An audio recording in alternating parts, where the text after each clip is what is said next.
It happened really this year. This year has been probably the hardest for me so far. You know, like I initially hired a coach because I plateaued and I've done the same volume year after year, and I was like, I'm stuck. I'm missing something somewhere. So that's kind of why I went into the coaching in the first place. But this year has been really hard, and so just kind of coaching and going through so far the track so far was just kind of teaching me I have to let something go.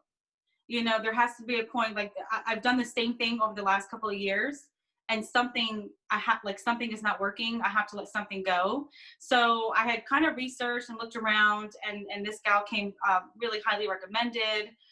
So we talked for a while, and you know, so it was like I had to get it done. Like I needed to spend that time with my family. I needed to really focus on the time blocking and doing the things that got me business, because my business has been very peaks and valleys, you know, and when we're down, I mean, I'm down like for months. And so I was like, I just can't. If I keep doing this, I'm not going to be able to be in the business for as long as I intend to and want to. So I think just with kind of everything going on, COVID, even though it's crazy and not expected that it was, I feel like it was a blessing at the same time, because it made me really take a step back and like look at my business like, listen, you've got to get this time that you've been given figured out, you know, so that when business picks up and we kind of go back to some semi-normal world, I have these things in place so that the systems that we went over has been really huge for me, because that's really what I've been working on these last couple weeks, because I didn't have any systems that I could eventually hand over to an admin, you know, like,